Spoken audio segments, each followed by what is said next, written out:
viewers, welcome back to Xylem Learning. It's me, VK. Plus Two Business Studies ആദ്യത്തെ ചാപ്റ്ററാണ് nature and significance of management എന്ന് പറയുന്നത്. ഈ ഒരു ചാപ്റ്ററിന്റെ പ്രത്യേകത തുടർന്നുള്ള 4, 5, 6, 7, 8 ചാപ്റ്ററായിട്ടുള്ള ഒരു കണക്ഷൻ കിട്ടുന്നത് ഈ ഒരു സ്പെസിഫിക് ആയിട്ടുള്ള ഈ ഒരു ചാപ്റ്റർ എന്നാണ്. അതുകൊണ്ട് തന്നെ ഈ ചാപ്റ്ററിൽ എല്ലാ കോൺസെപ്റ്റുകളും നിങ്ങൾ വൃത്തിക്ക് അടിപൊളിയായിട്ട് പഠിച്ചിരിക്കണം. ഇല്ലാന്നുണ്ടെങ്കിൽ തുടർന്നുള്ള ചാപ്റ്റേഴ്സ് പഠിക്കുന്ന സമയത്ത് നമുക്ക് ഭയങ്കരമായിട്ടുള്ള കൺഫ്യൂഷൻസ് ഉണ്ടാവാൻ സാധ്യതയുണ്ട്. അതുകൊണ്ട് തന്നെ നമ്മൾ ഈ വീഡിയോയിൽ ഡിസ്കസ് ചെയ്യാൻ വേണ്ടി പോകുന്ന ഈ ചാപ്റ്ററിലെ ഏറ്റവും പ്രധാനപ്പെട്ട കോൺസെപ്റ്റുകളാണ്. സോ ഈ വീഡിയോ ആദ്യം മുതൽ അവസാനം വരെ കാണുക. തീർച്ചയായിട്ടും നിങ്ങളുടെ വിലയേറിയ അഭിപ്രായങ്ങളൊക്കെ തന്നെ കമന്റ് ബോക്സിൽ രേഖപ്പെടുത്താനും മറക്കരുത്. സോ ആദ്യം നമ്മൾ ഈ ഒരു ചാപ്റ്റർ പഠിച്ചു തുടങ്ങുന്ന സമയത്ത് നിങ്ങൾ ആദ്യം അറിഞ്ഞിരിക്കേണ്ടത് എന്താണ് മാനേജ്മെന്റ്, അല്ലേ? Nature and significance of management. അപ്പോൾ മാനേജ്മെന്റിനെ കുറിച്ച് തീർച്ചയായിട്ടും നിങ്ങൾ അറിഞ്ഞിരിക്കണം. മാനേജ്മെന്റുമായി ബന്ധപ്പെട്ട സിമ്പിൾ ആയിട്ട് ഡെഫിനിഷൻ സാറോടെ കൊടുത്തിട്ടുണ്ട്. ഇത് നിങ്ങൾ എക്സാമിനേഷന് തീർച്ചയായിട്ടും നിങ്ങൾ എഴുതേണ്ടി വരും. സോ നമുക്കറിയാം management is the art of getting things done through other people.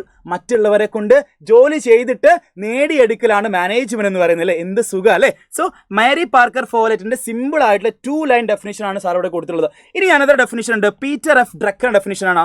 Manager is what A manager does. ഒരു മാനേജർ എന്താണോ പ്രവർത്തിക്കുന്നത്, എന്താണോ ചെയ്യുന്നത്, എന്ത് ആക്ടിവിറ്റീസ് ആണ് പെർഫോം ചെയ്യുന്നത്, അതാണ് മാനേജ്മെന്റ് എന്ന് പറയുന്നത്. എന്ത് സുഖമല്ല പഠിക്കാൻ വേണ്ടിയിട്ട്. സോ ഇതിൽ ഏതെങ്കിലും ഒരു ഡെഫിനിഷൻ മസ്റ്റ് ആയിട്ട് നിങ്ങൾ പഠിച്ചിരിക്കണം. ഇനി അടുത്ത ടോപ്പിക്കാണ് മാനേജ്മെന്റിന്റെ ഫീച്ചേഴ്സ് എന്തെല്ലാമാണ്, അല്ലെങ്കിൽ ക്യാരക്ടറിസ്റ്റിക്സ് എന്തെല്ലാമാണ്. സിമ്പിൾ ആയിട്ടുള്ള ക്യാരക്ടറിസ്റ്റിക്സ് ആണ്. ഒന്ന്, മാനേജ്മെന്റ് എന്താക്കണം, ഒരു ഗോൾ ഓറിയന്റഡ് ആയിട്ടുള്ള ഒരു പ്രോസസ്സാണ്, അല്ലേ? എന്തെങ്കിലും ഒരു ലക്ഷ്യം വെച്ചുകൊണ്ട് ആ ലക്ഷ്യം അച്ചീവ് ചെയ്യാൻ വേണ്ടിയിട്ട് ചെയ്യുന്ന ഒരു പ്രവൃത്തിയാണ്, ഒരു ആക്ടിവിറ്റീസ് ആണ്, അല്ലെങ്കിൽ പ്രോസസ്സാണ് മാനേജ്മെന്റ് എന്ന് പറയുന്നത്.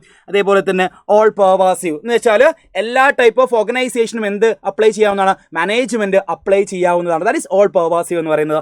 ദെൻ മൾട്ടി ഡയമെൻഷൻ എന്ന് പറയുന്ന സമയത്ത് അവിടെ 3 ഡയമെൻഷൻസ് ആണ് മാനേജ്മെന്റ് ഉണ്ടാകുന്നത്. ഒന്നാമത്തെ മാനേജ്മെന്റ് ഓഫ് വർക്ക് ആണ്, രണ്ടാമത്തെ മാനേജ്മെന്റ് ഓഫ് പീപ്പിൾ ആണ്, മൂന്നാമത്തെ മാനേജ്മെന്റ് ഓഫ് ഓപ്പറേഷൻസ് ആണ്. ഇനി അടുത്തതായി management is A continuous process. Management ഒരു കണ്ടിന്യൂസ് പ്രോസസ് ആണ്. Planning, organising, staffing, directing and controlling എന്നിങ്ങനെ ഡിഫറെന്റ് ആയിട്ടുള്ള പ്രോസസ്സ് മാനേജ്മെന്റ് ഉണ്ടാകുന്നത് കൊണ്ടാണ് മാനേജ്മെന്റ് ഒരു കണ്ടിന്യൂസ് പ്രോസസ് ആകുന്നത്. അതേപോലെ തന്നെ ഒരു ഗ്രൂപ്പ് ആയിട്ടുള്ള ആക്ടിവിറ്റി ആണ്. അതേപോലെ ഡൈനാമിക് ഫംഗ്ഷൻ ആണ്. ദെൻ ഇൻടാഞ്ചിബിൾ ഫോഴ്സ് ആണ്. എന്താ ഇൻടാഞ്ചിബിൾ ഫോഴ്സ് എന്ന് പറയുന്ന സമയത്ത് നമുക്ക് കാണാനോ തൊടാനോ ഒന്നും തന്നെ പറ്റില്ല, നമുക്ക് എക്സ്പീരിയൻസ് ചെയ്യാൻ വേണ്ടിയിട്ട് മാനേജ്മെന്റ് സാധിക്കുള്ളൂ. So that is intangible force. ഇനി അടുത്ത ടോപ്പിക്കാണ് ഒബ്ജക്റ്റീവ്സ് ഓഫ് മാനേജ്മെന്റ്. സ്ഥിരമായിട്ട് 3 മാർക്കിന് ചോദിക്കുന്നതാണ് മക്കളെ, നോട്ട് ചെയ്ത് വെക്കണേ. സ്ഥിരമായിട്ട് 3 മാർക്കിന് ചോദിക്കുന്ന ടോപ്പിക്കാണ് ഒബ്ജക്റ്റീവ്സ് ഓഫ് മാനേജ്മെന്റ്. വളരെ സിമ്പിൾ ആണ്. Organisational objective, social objective, personal objective എന്നിങ്ങനെ 3 ആയിട്ട് മാനേജ്മെന്റിന്റെ ഒബ്ജക്റ്റീവ്സിനെ ഡിവൈഡ് ചെയ്തിട്ടുണ്ട്. ഓർഗനൈസേഷണൽ ഒബ്ജക്റ്റീവ് പഠിക്കാൻ വേണ്ടി ഒരു കോഡ് ഉണ്ട്, GPS, growth, profit, survival. Simple ആണ്. ഗ്രോത്ത്, പ്രോഫിറ്റ്, സർവൈവൽ എന്നിങ്ങനെയാണ് ഓർഗനൈസേഷണൽ ഒബ്ജക്റ്റീവ് വരുന്നത്. ഇനി സോഷ്യൽ ഒബ്ജക്റ്റീവ് എന്ന് പറയുന്ന സമയത്ത് സൊസൈറ്റിയോട് ചില കാര്യങ്ങൾ നമ്മൾ പ്ലസ് 1 പഠിച്ചിട്ടുണ്ട്. എന്താണ്? സോഷ്യലി ഒബ്ലിഗേറ്റഡ് ആവണമെന്ന് പറയുന്നുണ്ട്, അല്ലേ? സോ അത്തരത്തിലുള്ള ഒബ്ജക്റ്റീവ്സ് എന്തൊക്കെയാണ്? എക്കോ ഫ്രണ്ട്ലി മെത്തേഡ്സ് യൂസ് ചെയ്യുക, എംപ്ലോയ്മെന്റ് ഓപ്പർച്യൂണിറ്റീസ് ജനറേറ്റ് ചെയ്യുക, quality goods, payment of tax, ഇങ്ങനെയാണ് സോഷ്യൽ ഒബ്ജക്റ്റീവ് വരുന്നത്. ഇനി പേഴ്സണൽ ഒബ്ജക്റ്റീവ്സ് എന്ന് പറയുന്ന സമയത്ത് എംപ്ലോയീസിനെ ബേസ് ചെയ്തുകൊണ്ടാണ്, അല്ലെങ്കിൽ വർക്കേഴ്സിനെ ബേസ് ചെയ്തുകൊണ്ടാണ്. എന്തൊക്കെയാണത്?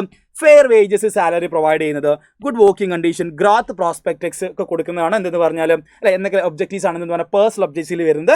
സോ 3 തരത്തിലുള്ള ഒബ്ജക്റ്റീവ്സ് ആണ്: organisational objective, social objective and personal objective. കൃത്യമായിട്ട് 3 മാർക്കിനൊക്കെ ചോദിക്കാറുണ്ട്, ശ്രദ്ധിച്ച് വെക്കുക കേട്ടോ. ഇനി അടുത്ത ടോപ്പിക്കാണ് ഇമ്പോർട്ടൻസ് ഓഫ് മാനേജ്മെന്റ്. മാനേജ്മെന്റിന്റെ ഇമ്പോർട്ടൻസ് എന്തൊക്കെയാണ്? വളരെ സിമ്പിൾ ആണ്. നമ്മൾ ക്യാരക്ടറിസ്റ്റിക്സിനെ നേരെ ഒന്നും ഇങ്ങോട്ട് മറിച്ച് കഴിഞ്ഞാൽ നമുക്ക് ഇമ്പോർട്ടൻസും സിമ്പിൾ ആയിട്ട് എഴുതാൻ വേണ്ടി പറ്റും. ശ്രദ്ധിക്കണേ. സോ മാനേജ്മെന്റ് എന്ന് പറയുന്നത് എന്താണ്? It helps in achieving group goals. നേരത്തെ ഗ്രൂപ്പ് ആക്ടിവിറ്റി ആണെന്ന് പറഞ്ഞു. സോ ഗ്രൂപ്പ് ആക്ടിവിറ്റി ചെയ്യുന്നതിന് വേണ്ടിയിട്ടാ, ഗ്രൂപ്പായിട്ടുള്ള ഗോൾ അച്ചീവ് ചെയ്യാൻ വേണ്ടിയിട്ടാ. റെഡി? അതാ ഞാൻ പറഞ്ഞു, ഒന്ന് ഇങ്ങോട്ട് മറിച്ച് കഴിഞ്ഞാൽ നമുക്ക് സിമ്പിളായിട്ട് എഴുതാം. ഓക്കെ. ഇനി അടുത്തെന്ന് വെച്ചാൽ ഇൻക്രീസ് എഫിഷ്യൻസി. ഇങ്ങനെ കൃത്യമായിട്ട് ഓരോരുത്തർക്കും ആക്ടിവിറ്റി പറഞ്ഞു കൊടുക്കുന്നുണ്ടും കൃത്യമായിട്ട് പ്ലാനിങ്ങും പ്രോസസ്സും എല്ലാം നടക്കുന്നതുകൊണ്ട് തന്നെ അവിടെ എന്ത് എഫിഷ്യൻസി ഇൻക്രീസ് ചെയ്യുന്നു? ഓരോരുത്തരുടെ ഡ്യൂട്ടീസ്, വാക്കുകളിലെ എഫിഷ്യൻസി ഇൻക്രീസ് ചെയ്യാൻ വേണ്ടി പറ്റും. എന്ന് വെച്ചാൽ ഓരോരുത്തരും സ്പെഷ്യലിസ്റ്റുകളായിട്ട് അവിടെ മാറുന്നു. ദെൻ ഡൈനാമിക് ഓർഗനൈസേഷൻ, ചേഞ്ചസിനെ അടിസ്ഥാനപ്പെടുത്തിക്കൊണ്ട് ചേഞ്ചസ് വരുന്ന സമയത്ത് അതിനെ കൃത്യമായിട്ട് അഡാപ്റ്റ് ചെയ്യാനുള്ള ഒരു കപ്പാസിറ്റി ആർക്കുണ്ട്? മാനേജ്മെന്റ് പ്രോസസ്സിനുണ്ട്. റെഡി? ഇനി അടുത്തത് അച്ചീവിംഗ് പേഴ്സണൽ ഒബ്ജക്റ്റീവ്. ഓട്ടോമാറ്റിക്കലി നമ്മളൊരു സ്ഥാപനത്തിലേക്ക് ചെല്ലുന്ന സമയത്ത് ആ ഓർഗനൈസേഷണൽ ഗോൾസിനനുസരിച്ചാണ് പ്രവർത്തിക്കുന്നത്. പക്ഷേ ഓർഗനൈസേഷൻ വളരുന്ന സമയത്ത് ഓട്ടോമാറ്റിക്കലി അവിടുത്തെ ആളുകൾ എന്താക്കും? ഓട്ടോമാറ്റിക്കലി അവരുടെയും ഗ്രോത്തും അല്ലെങ്കിൽ അവരുടെയും ഡെവലപ്മെന്റ് എന്ത് ചെയ്യുന്നുണ്ട്? സംഭവിക്കുന്നുണ്ട്. അതിലൂടെ പേഴ്സണൽ ഒബ്ജക്റ്റീവ്സും അച്ചീവ് ചെയ്യാൻ സഹായിക്കുന്നുണ്ട്.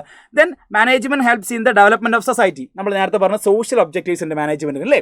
അപ്പോൾ അത്തരത്തിൽ സോഷ്യൽ ഒബ്ജക്റ്റീവ്സ് അച്ചീവ് ചെയ്യുന്നതിലൂടെ ഓട്ടോമാറ്റിക്കലി ഓർഗനൈസേഷൻ അല്ലെങ്കിൽ സൊസൈറ്റിയുടെ ഡെവലപ്മെന്റിന് വേണ്ടി എന്തിന് ഹെൽപ്പ് ചെയ്യുന്നു? മാനേജ്മെന്റ് എന്ത് ചെയ്യുന്നുണ്ട്? ഹെൽപ്പ് ചെയ്യുന്നുണ്ടെന്ന് മനസ്സിലാക്കി വെക്കുക. റെഡി? ഇനി അടുത്ത ടോപ്പിക്കാണ് വളരെ പ്രധാനപ്പെട്ട topic. That is nature of management എന്ന കോൺസെപ്റ്റിൽ മാനേജ്മെന്റിന്റെ സ്വഭാവത്തെ നമ്മൾ 3 തരത്തിൽ പരിശോധിക്കാൻ വേണ്ടി പോവാം. ഒന്നാമത് മാനേജ്മെന്റ് ഒരു സയൻസ് ആണ്. മാനേജ്മെന്റ് ഒരു ആർട്ടാണോ, മാനേജ്മെന്റ് ഒരു പ്രൊഫഷനാണോ എന്നിങ്ങനെ മൂന്നായിട്ടാണ് മാനേജ്മെന്റ് നമ്മൾ വിലയിരുത്താൻ വേണ്ടി പോകുന്നത്. ബേസിക്കലി സയൻസ് എന്ന് പറയുന്ന സമയത്ത് അല്ലെങ്കിൽ ആർട്ട് എന്ന് പറയുന്ന സമയത്ത് പ്രൊഫഷൻ എന്ന് പറയുന്ന സമയത്ത് എന്താണ് അതിന്റെ പ്രത്യേകത എന്ന് മനസ്സിലാക്കി വെക്കുക. ആ ഫീച്ചേഴ്സ് എങ്ങനെയാണ് മാനേജ്മെന്റിലേക്ക് വരുന്ന സമയത്ത് എങ്ങനെയാണ് മാനേജ്മെന്റ് ആവുന്നത് എന്നാണ് നിങ്ങൾ ഈ ഒരു ടോപ്പിക്കിന്റെ ബേസ് ചെയ്തുകൊണ്ട് നിങ്ങൾ ആദ്യം മനസ്സിലാക്കി വെക്കേണ്ടത്. സോ മാനേജ്മെന്റ് ഒരു ആർട്ടാണോ എന്നാണ് ആദ്യം നമ്മൾ പരിശോധിക്കാൻ വേണ്ടി പോകുന്നത്. മാനേജ്മെന്റ് ഒരു ആർട്ടാണോ? ആർട്ട് എന്ന് പറയുന്ന സമയത്ത് അവിടെ പേഴ്സണൽ സ്കില്ല് വേണം. മാനേജ്മെന്റിലേക്ക് വരുന്ന സമയത്ത് മാനേജേഴ്സ് എന്ത് ചെയ്യണം? പേഴ്സണൽ സ്കില്ല് യൂസ് ചെയ്യണം. സോ മാനേജ്മെന്റ് ഒരു ആർട്ടാണ്. ഇനി അതേപോലെ തന്നെ എക്സിസ്റ്റൻസ് ഓഫ് തിയററ്റിക്കൽ നോളജ്, കൃത്യമായിട്ടുള്ള നോളേജ് ഉള്ള ആളുകളായിരിക്കും, സ്കിൽഡ് ആയിട്ടുള്ള ആളുകളായിരിക്കും അല്ലേ. ഇതിനെക്കുറിച്ച് ഇപ്പോൾ മാർക്കറ്റിംഗ് ഡിപ്പാർട്ട്മെന്റുമായി ബന്ധപ്പെട്ട നോളേജ് ഉള്ള ആളായിരിക്കും മാർക്കറ്റിംഗ് ഡിപ്പാർട്ട്മെന്റ് മാനേജർ. ഇനി പ്രൊഡക്ഷൻ ഡിപ്പാർട്ട്മെന്റിലെ ധാരണയുള്ള ആളായിരിക്കും production department manager. So theoretical knowledge അല്ലെങ്കിൽ ക്വാളിഫൈഡ് ആയിട്ടുള്ള ആളുകളായിരിക്കും. ദെൻ പേഴ്സണൽ ആപ്ലിക്കേഷൻ അല്ലേ, അവരുടെ എക്സ്പീരിയൻസ് വെച്ചിട്ടോ അല്ലെങ്കിൽ അവരുടെ ഒരു പേഴ്സണൽ ആപ്ലിക്കേഷൻ എന്താക്കണം, ഒരു ജോലിയിൽ എന്താക്കണം അപ്ലൈ ചെയ്യണം. ഇപ്പോൾ ആർട്ട് എന്ന് പറയുന്ന സമയത്ത് ഒരാൾ പാടുന്ന പോലെയല്ല വേറെ ആൾ പാടുക. ഇപ്പം വേടൻ പാടുന്ന പോലെ ആയിരിക്കില്ലല്ലോ ഞാൻ പാടിക്കഴിഞ്ഞുള്ള അവസ്ഥ എന്ന് ആലോചിച്ച് നോക്കണം അല്ലേ. അപ്പോൾ ഓരോരുത്തരും എന്ത് ചെയ്യുന്നുണ്ട്, അവരുടേതായിട്ട് പേഴ്സണൽ ആപ്ലിക്കേഷൻ ചെയ്യുന്നുണ്ട്, ആ ആർട്ടിൻ്റെ ഭാഗമായിട്ട് അവർ അപ്ലൈ ചെയ്യുന്നുണ്ട്. ഇനി അടുത്തതാണ് based on practice and creativity. നമ്മൾ ഒരു കാര്യം അല്ലെങ്കിൽ ഒരു സ്പെസിഫിക് ആയിട്ട് ആർട്ട് എന്ത് ചെയ്യുന്നുണ്ട്, സ്ഥിരമായിട്ട് പെർഫോം ചെയ്യുകയാണെന്നുണ്ടെങ്കിൽ നമുക്ക് അതിൽ എന്ത് ചെയ്യാൻ വേണ്ടി പറ്റും, ക്രിയേറ്റിവിറ്റി ചെയ്യാൻ വേണ്ടി പറ്റും. ക്രിയേറ്റിവിറ്റി നമുക്ക് പ്രൊഡ്യൂസ് ചെയ്യാൻ വേണ്ടി പറ്റും. സോ മാനേജേഴ്സ് ആണെങ്കിലും വർക്കേഴ്സ് ആണെങ്കിലും അവർ ഡേ ടു ഡേ ആയിട്ട് ആക്ടിവിറ്റീസ് പെർഫോം ചെയ്യുന്ന സമയത്ത് ഓട്ടോമാറ്റിക്കലി അതിലവർക്ക് ക്രിയേറ്റീവായിട്ട് ചില കാര്യങ്ങൾ കൊണ്ടുവരാൻ വേണ്ടി പറ്റും. സോ അതുകൊണ്ട് തന്നെ നമുക്ക് മാനേജ്മെന്റ് ഒരു ആർട്ടാണ് എന്ന് പറയാൻ വേണ്ടി സാധിക്കുന്നു. റെഡി.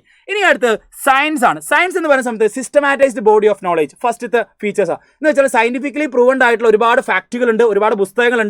സോ സയൻസ് എങ്ങനെയാണ് നമ്മൾ മാനേജ്മെന്റിലേക്ക് അപ്ലൈ ചെയ്യുന്നതെന്ന് ചോദിച്ചു കഴിഞ്ഞാൽ സയൻസിലെ പ്രിൻസിപ്പിൾസ് നമ്മൾ സെക്കൻഡ് ചാപ്റ്ററിൽ പഠിക്കുന്നുണ്ട് അല്ലേ. സയന്റിഫിക് പ്രിൻസിപ്പിൾസ് ഓഫ് മാനേജ്മെന്റ്, അതേപോലെ തന്നെ മാനേജ്മെന്റ് പ്രിൻസിപ്പിൾസ് ഉണ്ട്. സോ അത്തരത്തിൽ സയന്റിഫിക് ആയിട്ട് എക്സ്പെരിമെന്റേഷനിലൂടെയും അല്ലേ ഒക്കെ തെളിയിക്കപ്പെട്ട അല്ലെങ്കിൽ പേഴ്സണൽ എക്സ്പീരിയൻസിലൂടെയും എക്സ്പെരിമെന്റേഷനിലൂടെയും സ്റ്റേറ്റ്മെന്റുകളാണ് അല്ലേ, പരീക്ഷണിലൂടെ ഡെവലപ്പ് ചെയ്തിട്ടുള്ള സ്റ്റേറ്റ്മെന്റുകളാണ് നമ്മൾ സയൻസ് എന്നൊക്കെ പറയാം അല്ലേ. ഇപ്പം Newton's third law of motion, every action there is an equal and opposite reaction നമ്മൾ പഠിച്ചിട്ടുണ്ട്. സോ എല്ലാവർക്കും എന്താണ് യൂണിവേഴ്സലി വാലിഡിറ്റി, എല്ലാവർക്കും അപ്ലിക്കബിൾ ആണത് അല്ലേ, ആ ഒരു പ്രൂവൻഡ് ആയിട്ടുള്ള ഒരു സ്റ്റേറ്റ്മെന്റ് ആണത്. സോ അതുകൊണ്ട് തന്നെ സയന്റിഫിക് ആയിട്ടുള്ള കാര്യങ്ങളും മെത്തേഡുകളും ടെക്നിക്സും എന്ത് ചെയ്യുന്നുണ്ട്, മാനേജ്മെന്റ് യൂസ് ചെയ്യുന്നുണ്ട്. അതുകൊണ്ട് നമുക്ക് വേണമെങ്കിൽ എന്ത് പറയാം, മാനേജ്മെന്റ് സയൻസ് ആണെന്ന് പറയാം.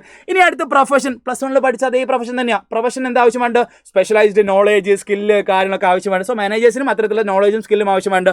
പിന്നെ ആർക്കും ഒരു പ്രൊഫഷൻ ആവാൻ വേണ്ടി പറ്റില്ല, അവിടെ കൃത്യമായിട്ട് ക്വാളിഫിക്കേഷൻ വേണം, അവിടെ സിസ്റ്റമാറ്റിക്സ് ആയിട്ട് ബോഡി ഉണ്ടായിരിക്കും, പ്രൊഫഷണൽ അസോസിയേഷൻ ഉണ്ടായിരിക്കും, ഇവിടെ ഫീസ് കാര്യങ്ങളെല്ലാം നമ്മൾ പ്ലസ് വണ്ണിൽ പഠിച്ച. സോ ആർക്കും തന്നെ ഒരു പ്രൊഫഷൻ ആവാൻ വേണ്ടി പറ്റില്ല. ബട്ട് മാനേജേഴ്സിനെ സംബന്ധിച്ചിടത്തോളം, ഏതൊരു സ്ഥാപനത്തിലും മാനേജേഴ്സിനെ സംബന്ധിച്ചിടത്തോളം അവിടെ മാനേജേഴ്സിന് അത്തരത്തിലുള്ള പ്രൊഫഷണൽ അസോസിയേഷൻ്റെ മെമ്പർഷിപ്പോ കാര്യങ്ങളോ ആവശ്യമായിട്ടുണ്ട്. ഇന്ത്യൻ മാനേജേഴ്സ് അസോസിയേഷൻ ആവശ്യമായിട്ടുണ്ട്. പക്ഷേ അത് വേണമെങ്കിൽ ആവാം, ഒരു ഡിപ്പെൻഡ് എന്നുള്ള രീതിയിൽ മാത്രമേ കൺസിഡർ ചെയ്യുന്നുള്ളൂ കേട്ടോ. That is professional association.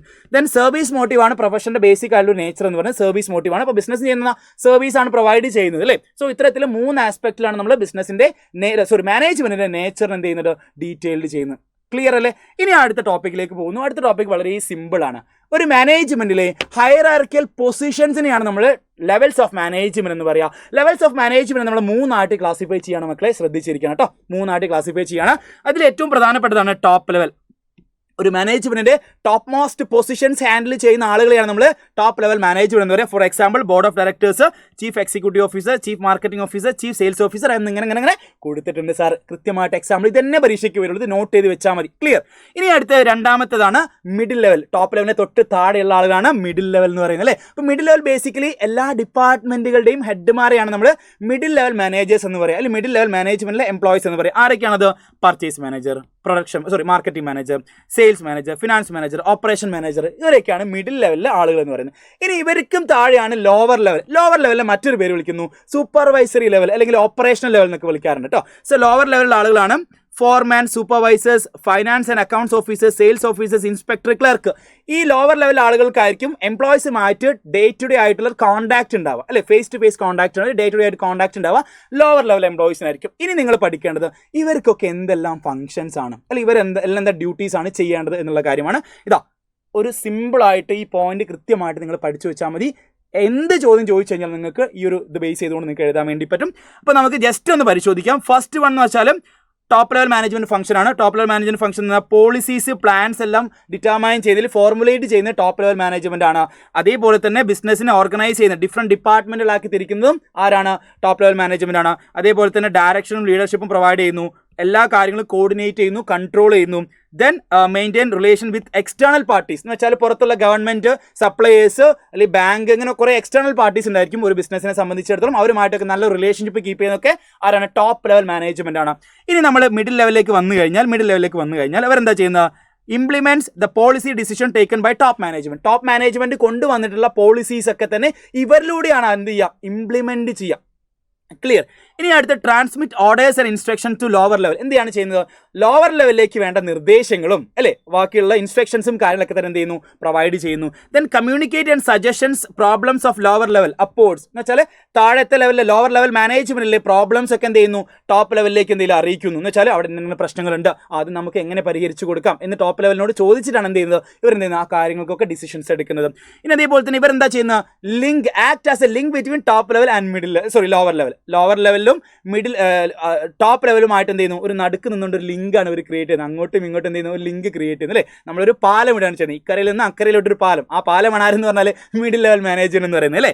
So next take departmental decisions. അവരുടെ കൺസേൺ ഡിപ്പാർട്ട്മെന്റുമായി ബന്ധപ്പെട്ട ഡിസിഷൻസ് ഒക്കെ എടുക്കുന്നത്. അപ്പോൾ മാർക്കറ്റിംഗ് ഡിപ്പാർട്ട്മെന്റ് ആണെങ്കിൽ മാർക്കറ്റിംഗ് ഡിപ്പാർട്ട്മെന്റുമായി ബന്ധപ്പെട്ട ഡിസിഷൻസ് ആരെടുക്കുന്നുണ്ട്? മാർക്കറ്റിംഗ് മാനേജർ എടുക്കുന്നുണ്ട്. സോ അതേപോലെ തന്നെ ഓരോ ഡിപ്പാർട്ട്മെന്റുകളിലായിട്ട് കേട്ടോ. Then guide and inspire lower level എംപ്ലോയീസിന് എന്ത് ചെയ്യുന്നു? അവർക്ക് ഗൈഡൻസ് കൊടുക്കുന്നു, അവരെ മോട്ടിവേറ്റ് ചെയ്യുന്നു, അവർക്ക് വേണ്ട നിർദ്ദേശങ്ങളൊക്കെ കൊടുക്കുന്ന ആരാണ്? നമ്മുടെ മിഡിൽ ലെവൽ മാനേജേഴ്സ് ആണെങ്കിൽ മിഡിൽ ലെവൽ എംപ്ലോയീസ് ആണ്. റെഡി. ഇനി ലാസ്റ്റ് ആണ് നമ്മുടെ എന്തെന്ന് പറഞ്ഞാൽ functions of lower level management എന്ന് പറയുന്നത്. ലോവർ ലെവൽ നമ്മൾ നേരത്തെ പറഞ്ഞു ക്ലർക്ക്, സൂപ്പർവൈസർ, ഫോർമാൻസ് ഇങ്ങനെയുള്ള ആളുകൾ ഉണ്ടായിരിക്കുക. ഇവരാണ് എംപ്ലോയീസുമായിട്ട് ഡേ ടു ഡേ ആയിട്ട് കോൺടാക്ട് ഉണ്ടാകുന്നത് അല്ലേ. അപ്പോൾ അവരെന്ത് ചെയ്യുന്നു? ഡേ ടു ഡേ പ്ലാനിങ് കൃത്യമായിട്ട് ഡേ ടു ഡേ വർക്ക് എന്ത് ചെയ്യുന്നു? പ്ലാൻ ചെയ്യുന്നു. അതേപോലെ തന്നെ ഓർഡേഴ്സ് ഇഷ്യൂ ചെയ്യുന്നു, ഇൻസ്ട്രക്ഷൻസ് കൊടുക്കുന്നു എംപ്ലോയീസിന്. Then arranging materials, machinery tools, ജോലി ചെയ്യാൻ ആവശ്യമായിട്ടുള്ള മെഷീനറി ടൂൾസ് ഒക്കെ അറേഞ്ച് ചെയ്യുന്നു. Then explain the work procedure and supervising the workers. Work procedures detailing ചെയ്ത് കൊടുക്കുന്നു. ഇയാൾ ഇത്ര ആളുകൾ ഈ പ്രോസസ്സ് ചെയ്യണം, ഇത്ര ആൾ ഈ ഡ്യൂട്ടിയാണ് ചെയ്യേണ്ടത്, ഇത്ര ആൾ ഈ ആക്ടിവിറ്റിയാണ് ചെയ്യുന്നത് എന്ന് കൃത്യമായിട്ട് ഡീറ്റെയിൽ ചെയ്ത് കൊടുക്കുന്നു.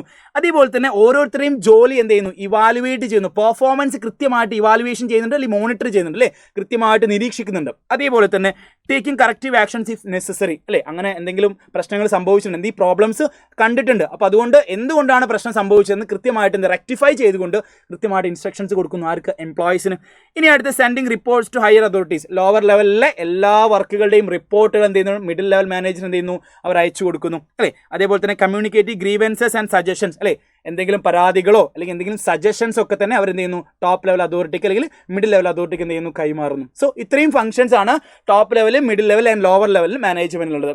ഇനി അടുത്ത ടോപ്പിക്കാണ് ഫംഗ്ഷൻസ് ഓഫ് മാനേജ്മെന്റ്. ഈ ടോപ്പിക്കിന്റെ പ്രത്യേകത നേരത്തെ സാറ് ഫസ്റ്റ് ഈ വീഡിയോ തുടങ്ങിയ സമയത്ത് സാറ് പറഞ്ഞിട്ടുണ്ട് 4, 5, 6, 7, 8 ചാപ്റ്ററിൽ നമ്മൾ പഠിക്കേണ്ട ഓരോ ടോപ്പിക്കുകളാണ് അല്ലെങ്കിൽ ഓരോ ചാപ്റ്ററാണ് ഈ പറയുന്ന planning, organising, staffing, directing, controlling. എപ്പോഴും പബ്ലിക് എക്സാമിന് ഈ ഒരു ടോപ്പിക്ക് ബേസ് ചെയ്തുകൊണ്ട് ചോദ്യങ്ങൾ നിർബന്ധമായിട്ടും വരാറുണ്ട്. സോ ശ്രദ്ധിച്ചിരിക്കുക. പ്ലാനിങ് എന്ന് പറഞ്ഞു കഴിഞ്ഞാൽ നിർബന്ധമായിട്ട് നമ്മൾ ഓർക്കേണ്ടത് what is to be done in future എന്ന് വെച്ചാൽ പ്ലാൻ ചെയ്യാന്ന് പറഞ്ഞാൽ ഡിസൈഡിങ് ഇൻ അഡ്വാൻസ് ആണ്. ഒരു കാര്യം മുൻകൂട്ടി തീരുമാനിക്കുകയാണ്, നാളെ എന്ത് ചെയ്യണം അല്ലെങ്കിൽ ഫ്യൂച്ചറിൽ എന്ത് ചെയ്യണമെന്ന് മുൻകൂട്ടി തീരുമാനിക്കുന്ന പ്രോസസ്സാണ് പ്ലാനിങ് എന്ന് പറയുന്നത്. നമ്മൾ ടൂറൊക്കെ പ്ലാൻ ചെയ്യാറുണ്ട് അല്ലേ. സോ ലൈക്ക് വൈസ് നമ്മൾ മുൻകൂട്ടി തീരുമാനിക്കുകയാണ് ചെയ്യുന്നത് അല്ലേ. ഇനി അങ്ങനെ പ്ലാൻ ചെയ്ത് കഴിഞ്ഞാൽ എന്താ ചെയ്യുക? ഓർഗനൈസ് ചെയ്യുക. ഒരു സ്ഥാപനത്തെ വെച്ച് കൺസിഡർ ചെയ്യുന്ന സമയത്ത് അവിടെ ഒരുപാട് ആക്ടിവിറ്റീസ് ഉണ്ടാവും. പ്രൊഡക്ഷൻ ഡിപ്പാർട്ട്മെന്റുമായി ബന്ധപ്പെട്ട ആക്ടിവിറ്റീസ് ഉണ്ടാവും, മാർക്കറ്റിംഗ് ഡിപ്പാർട്ട്മെന്റുമായി ബന്ധപ്പെട്ട ആക്ടിവിറ്റീസ് ഉണ്ടാവും, ഇനി ഫൈനാൻസ് ഡിപ്പാർട്ട്മെന്റുമായി ബന്ധപ്പെട്ട ആക്ടിവിറ്റീസ് ഉണ്ടാവും. സോ ഈ ആക്ടിവിറ്റീസ് എല്ലാം എന്ത് ചെയ്യേണ്ടതുണ്ട്? ആദ്യം എന്തെല്ലാം ആക്ടിവിറ്റീസ് ആണ് അവിടെ ഉണ്ടാവേണ്ടത് അല്ലെങ്കിൽ അവിടെ നടക്കുന്നത് എന്ന് ഐഡന്റിഫൈ ചെയ്യുന്നു. അങ്ങനെ ആക്ടിവിറ്റീസിന് ഐഡന്റിഫൈ ചെയ്ത് കഴിഞ്ഞിട്ട് ഓരോരോ കൺസേൺ ഡിപ്പാർട്ട്മെന്റ് ആക്കുന്നു. ഇപ്പോൾ മാർക്കറ്റിംഗ് ഡിപ്പാർട്ട്മെന്റ് ആണെങ്കിൽ മാർക്കറ്റിംഗ് ഡിപ്പാർട്ട്മെന്റ് അണ്ടറിൽ കൊണ്ടുവരുന്ന എല്ലാ ആക്ടിവിറ്റീസും ലൈക്ക് അഡ്വർടൈസിംഗ്, ബ്രാൻഡിങ്, പ്രൊമോഷൻ, ഇതൊക്കെ മാർക്കറ്റിംഗ് ഡിപ്പാർട്ട്മെന്റ് വരുന്ന. പ്രൊഡക്ഷൻ ഡിപ്പാർട്ട്മെന്റ് ആണെങ്കിൽ ഒരു ഗുഡ്സ് പ്രൊഡ്യൂസ് ചെയ്യുന്ന റോ മെറ്റീരിയൽസ്, ഇതിന് സപ്ലൈ കാര്യങ്ങളൊക്കെ പ്രൊഡക്ഷൻ ഡിപ്പാർട്ട്മെന്റ്. ഫൈനാൻസ് ഡിപ്പാർട്ട്മെന്റ് ആണ് financial planning, budgeting, receivables, payments, ഇതൊക്കെ ഫൈനാൻസ് ഡിപ്പാർട്ട്മെന്റ്. സോ ഇത്തരത്തിൽ ഓരോ ആക്ടിവിറ്റീസും സെപ്പറേറ്റ് ഡിപ്പാർട്ട്മെന്റിലാക്കി തിരിക്കുന്നു. എന്നിട്ട് അവർക്ക് സുപ്പീരിയർ ആരാണെന്നും സബോർഡിനേറ്റ് ആരാണെന്നും കൃത്യമായിട്ട് സ്പെസിഫൈ ചെയ്ത് കൊടുക്കുന്നു. ക്ലിയർ അല്ലേ? എത്ര ആളുകൾ എത്ര പൊസിഷനിലേക്ക് ആരൊക്കെയാണ് വേണ്ടത്, എന്തൊക്കെയാണ്, ഫുൾ സ്ട്രക്ചറാക്കി തിരിക്കുക. ഓർഗനൈസേഷനിലെ മൊത്തം കാര്യങ്ങളെ സ്ട്രക്ചറൈസ് ചെയ്യുന്ന പ്രോസസ്സിനാണ് നമ്മൾ എന്ത് വിളിക്കുക? ഓർഗനൈസിംഗ് എന്ന് വിളിക്കുന്നത്. അങ്ങനെ ഓർഗനൈസ് ചെയ്ത് കഴിഞ്ഞാൽ ആ ഓർഗനൈസ് ചെയ്ത സ്ട്രക്ചറിലേക്ക് ആളെ finding the right person for the right job, that is staffing. എന്താണ്? റൈറ്റ് ആയിട്ടുള്ള പേഴ്സൺസിനെ എന്ത് ചെയ്യുന്നു? ആ പൊസിഷനിലേക്ക് നിയമിക്കുന്നതിനെയാണ് നമ്മൾ എന്ത് വിളിക്കുക? സ്റ്റാഫിംഗ് എന്ന് പറയുക. അങ്ങനെ ആളുകളെ റിക്രൂട്ട് ചെയ്ത് സെലക്ട് ചെയ്ത് കഴിഞ്ഞാൽ അവർക്ക് നിർദ്ദേശങ്ങൾ, ഇൻസ്ട്രക്ഷൻസ്, മോട്ടിവേഷൻസ്, കാര്യങ്ങൾ പ്രൊവൈഡ് ചെയ്യുന്നത് നമ്മൾ എന്ത് വിളിക്കുന്നു? ഡയറക്റ്റിംഗ് എന്ന് വിളിക്കുന്നു. ഡയറക്റ്റിംഗ് കഴിഞ്ഞാൽ ഓർഗനൈസേഷനിലെ എല്ലാ ആക്ടിവിറ്റീസും പ്ലാനിങ് കറക്റ്റ് ആണോ, ഓർഗനൈസിംഗ് കറക്റ്റ് ആണോ, സ്റ്റാഫിംഗ് കറക്റ്റ് ആണോ, ഡയറക്റ്റിംഗ് കറക്റ്റ് ആണോ, ഇങ്ങനെ പ്ലാൻ ചെയ്തതിൽ ഒബ്ജക്റ്റീവ് അച്ചീവ് ചെയ്യാൻ വേണ്ടി പറ്റിയിട്ടുണ്ടോ എന്ന് ചെക്ക് ചെയ്യുന്ന, മോണിറ്റർ ചെയ്യുന്ന പ്രോസസ്സിനാണ് നമ്മൾ എന്ത് വിളിക്കുക? കൺട്രോളിംഗ് എന്ന് പറയാം. ക്ലിയർ ആണ്? ഇത് പഠിക്കാൻ വേണ്ടി ഒരു സിമ്പിൾ ആയിട്ടുള്ള കോഡ് ഉണ്ട് കേട്ടോ. പോസ്റ്റ് DC എന്ന് ഓർത്ത് വെച്ചാൽ മതി. ഈ ഓർഡർ തെറ്റില്ല. ഈ ഓർഡറിൽ തന്നെ നിങ്ങൾ എക്സാമിനേഷൻ എഴുതേണ്ടതുണ്ട്. ഇതൊന്ന് എക്സ്പ്ലെയിൻ ചെയ്ത് എഴുതുക. 5 മാർക്കിന് സ്ഥിരമായിട്ട് ചോദിക്കാറുണ്ട്. ഈ വർഷത്തെ 2024 കഴിഞ്ഞ വർഷത്തെ 2024 പബ്ലിക് എക്സാമിന് ചോദിച്ച ഒരു ചോദ്യത്തിന് ആൻസർ ആണിത്. Planning, organising, staffing, directing, controlling, post DC എന്ന കോഡ് വെച്ചാൽ മതി. ഓക്കെ, ഇനി ഈ ചാപ്റ്ററിലെ ലാസ്റ്റ് ടോപ്പിക്കാണ് കോർഡിനേഷൻ. എന്താണ് കോർഡിനേഷൻ? സിമ്പിൾ അല്ലേ? കോർഡിനേഷൻ എന്ന് പറഞ്ഞാൽ എന്തായിരിക്കടാ? നമുക്കറിയാം, ഒരു ഓർഗനൈസേഷൻ്റെ ഗോൾ അച്ചീവ് ചെയ്യാൻ വേണ്ടിയിട്ട് അവിടെ എല്ലാ ഡിപ്പാർട്ട്മെൻറ്റും കണഞ്ഞ് പരിശ്രമിക്കും അല്ലേ? അപ്പോൾ സത്യത്തിൽ എല്ലാ ഡിപ്പാർട്ട്മെൻറ്റും പരിശ്രമിക്കുന്നില്ല, ആക്ടിവിറ്റീസിൽ പെർഫോം ചെയ്യുന്നതിന് വേണ്ടിയിട്ടാണ് ആ ഓർഗനൈസേഷൻ്റെ ഗോൾ അച്ചീവ് ചെയ്യാൻ വേണ്ടിയിട്ടായിരിക്കും. സോ അതുകൊണ്ട് തന്നെ marketing, for example marketing department അവർക്ക് ഇഷ്ടമുള്ള പോലെ ചെയ്യുക ഓരോ കാര്യങ്ങൾ. ഫൈനാൻസ് ഡിപ്പാർട്ട്മെൻറ്റ് അവർക്ക് ഇഷ്ടമുള്ള പോലെ ഓരോ കാര്യങ്ങൾ ചെയ്യുക. ഇനി പ്രൊഡക്ഷൻ ഡിപ്പാർട്ട്മെൻറ്റ് അവർക്ക് തോന്നിയ പോലെ പ്രൊഡ്യൂസ് ചെയ്യുക. കിടക്കട്ടെ എന്നൊക്കെ പറഞ്ഞാൽ ഒരു ലാഘവത്തോടെ ചെയ്ത് കഴിഞ്ഞാൽ അവിടെയുള്ള കാര്യം ഒന്നും തന്നെ മുന്നോട്ട് കൊണ്ടുപോകില്ല, അല്ലെങ്കിൽ മുന്നോട്ട് പോലെ ഗോൾ അച്ചീവ് ചെയ്യാനൊന്നും പറ്റില്ല. സോ അതുകൊണ്ട് തന്നെ എല്ലാ ഡിപ്പാർട്ട്മെൻറ്റും പ്രോപ്പറായിട്ട് ഫംഗ്ഷനിങ് ചെയ്യണം. അതോടൊപ്പം തന്നെ നമുക്കറിയാം, ഒരു സ്പെസിഫിക് ആയിട്ടൊരു ഓർഗനൈസേഷൻ ഗോൾ ഉണ്ടായിരിക്കും. ആ ഗോളിലേക്ക് എല്ലാവരുടെയും ആക്ടിവിറ്റീസ് എന്താക്കണം? ഒരുമിച്ച് വെക്കേണ്ടതുണ്ട്, കോർഡിനേറ്റ് ചെയ്യേണ്ടതുണ്ട്. വിച്ച് മീൻസ് ഇൻറ്റഗ്രേറ്റ് ചെയ്യേണ്ടതുണ്ട്, ബൈൻഡ് ചെയ്യേണ്ടതുണ്ട്, സിങ്ക്രണൈസ് ചെയ്യേണ്ടതുണ്ട്. കീവേഡ് ആലോചിച്ച് വെക്കണേ. ബൈൻഡ് ചെയ്യുക, സിങ്ക്രണൈസ് ചെയ്യുക, അല്ലെങ്കിൽ നമ്മൾ ഒന്നിച്ച് വെക്കുക എന്ന് പറയും. അതിനെയാണ് നമ്മൾ എന്ത് വിളിക്കുക? കോർഡിനേഷൻ എന്ന് പറയും കേട്ടോ. അപ്പോൾ കോർഡിനേഷനെ മാനേജ്മെൻറ്റിൻ്റെ എസെൻസ് ആണ് എന്ന് പറയാറുണ്ട്. അപ്പം എസെൻസ് ഓഫ് മാനേജ്മെൻറ്റ് എന്താണെന്ന് ചോദിച്ചു കഴിഞ്ഞാൽ മക്കളെ എഴുതിക്കോണം. എന്താണ്? കോർഡിനേഷനാണ് അല്ലേ? മാനേജ്മെൻറ്റിൻ്റെ എല്ലാ ആക്ടിവിറ്റീസിനും എന്ത് ചെയ്യുന്നു? ഇൻറ്റഗ്രേറ്റ് ചെയ്യുന്നു, സിങ്ക്രണൈസ് ചെയ്യുന്നു, അല്ലെങ്കിൽ ബൈൻഡ് ചെയ്യുന്ന ഫംഗ്ഷൻ ഏതാണെന്ന് ചോദിച്ചു കഴിഞ്ഞാൽ ദറ്റ് ഈസ് കോർഡിനേഷൻ. ഇനി കോർഡിനേഷൻ്റെ ഫീച്ചേഴ്സും ഇമ്പോർട്ടൻസും പഠിക്കാറുണ്ട്. സിമ്പിളായിട്ട് നോട്ട് ചെയ്ത് വെക്കുക. കോർഡിനേഷൻ എന്തിനു സഹായിക്കുന്നുണ്ടോ? Integration of group effort integrate ചെയ്യാൻ സഹായിക്കുന്നു. അതേപോലെ തന്നെ എൻഷുവേഴ്സ് യൂണിറ്റി ഓഫ് ആക്ഷൻ, ഒന്നിച്ച് പ്രവർത്തിക്കാൻ വേണ്ടി സഹായിക്കുന്നു.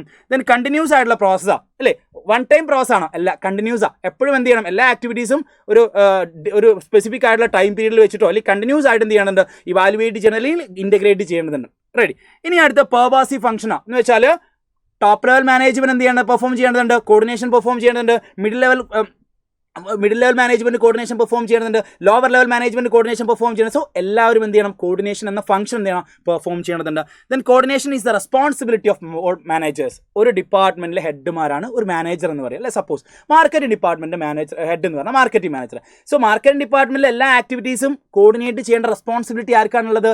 മാർക്കറ്റിംഗ് മാനേജർക്കാണുള്ളത്. റെഡി. ഇനി അടുത്തത്, it is A deliberate function. Deliberate ആയിട്ട് ചെയ്യേണ്ടതാണ്, കോൺഷ്യസ് മൈൻഡോട് കൂടി ചെയ്യേണ്ടത്. അല്ലാതെ നിങ്ങൾ ചെയ്തോളി ഞാനിവിടെ ഇരിക്കുന്നുണ്ട്, നിങ്ങൾ ചെയ്തോളി ഞാനിവിടെ ഇരിക്കുന്നു എന്ന് പറഞ്ഞിട്ട് ചെയ്യേണ്ടതുണ്ട്. അല്ല, ഡെലിബറേറ്റ് ആയിട്ട് വളരെ കൃത്യതയോട് കൂടിയിട്ട് ചെയ്യേണ്ട ഒരു ആക്ടിവിറ്റിയാണ് കോർഡിനേഷൻ എന്ന് പറയുന്നത്. ഇനി കോർഡിനേഷൻ ഇമ്പോർട്ടൻസിലേക്ക് വന്നു കഴിഞ്ഞാൽ ഇൻക്രീസ് എഫിഷ്യൻസി ഇൻക്രീസ് ചെയ്യാൻ വേണ്ടി സഹായിക്കുന്നു. Then key to other function, ഓരോ ഫംഗ്ഷനിലേക്കുള്ള ഒരു കീ ആണ്. പ്ലാനിങ് പ്രോപ്പറായിട്ട് കോർഡിനേറ്റ് ചെയ്തുകൊണ്ട് നടത്തിയാൽ ഓർഗനൈസിംഗ് പ്രോപ്പറായിട്ട് നടക്കും, സ്റ്റാഫിംഗ് പ്രോപ്പറായിട്ട് നടക്കും, ഡയറക്റ്റിംഗ് പ്രോപ്പറായിട്ട് നടക്കും. സോ ഓരോന്നിലേക്കുള്ളൊരു കീ ആണ് കോർഡിനേഷൻ എന്ന് പറയുന്നത്. ദെൻ ഇമ്പോർട്ടൻസ് ഹ്യൂമൻ റിലേഷൻ, ആളുകളിലേക്കാണ് ഇവിടെ ഇമ്പോർട്ടൻസ് കൊടുക്കുന്നത്. വെച്ചാൽ ആളുകളുടെ ആക്ടിവിറ്റീസ് എല്ലാം അവിടെ കോർഡിനേറ്റ് ചെയ്യുന്നത്. So importance to human relation. Then unity and diversity.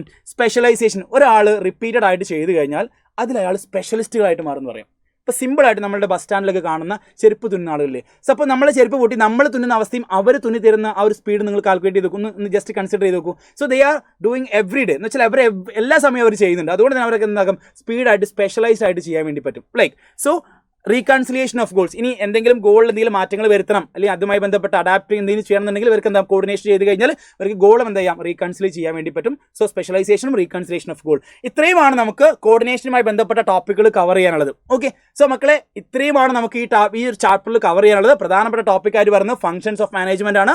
അത് നമ്മൾ പിന്നീട് അങ്ങോട്ടുള്ള 4, 5, 6, 7, 8 ചാപ്റ്ററിൽ നമ്മൾ പഠിക്കുന്നുണ്ട്. അതേപോലെ തന്നെ top levels of management, top level, middle level and lower level. പിന്നെ മാനേജ്മെന്റുമായി ബന്ധപ്പെട്ട് എന്ത് ചോദിച്ചു കഴിഞ്ഞാൽ നിങ്ങൾക്ക് എഴുതാൻ വേണ്ടി പറ്റും അല്ലെ? ഒബ്ജക്റ്റീവ് ചോദിച്ചു കഴിഞ്ഞാൽ ഇമ്പോർട്ടൻസ്, ക്യാരക്ടറിസ്റ്റിക്സ് ചോദിച്ചാൽ സിമ്പിളായിട്ട് എഴുതാൻ വേണ്ടി പറ്റും. പിന്നെ പരീക്ഷയ്ക്ക് സ്ഥിരമായിട്ട് ചോദിക്കുന്ന ഒരു ഭാഗമാണ് കോർഡിനേഷൻ അല്ലെ? ബൈൻഡ് ചെയ്യുക, സിങ്ക്രണൈസ് ചെയ്യുക, അല്ലെങ്കിൽ ഇൻറ്റഗ്രേറ്റ് ചെയ്യുക. ഈ 3 കീവേഡും ആലോചിച്ച് വെക്കണം കേട്ടോ.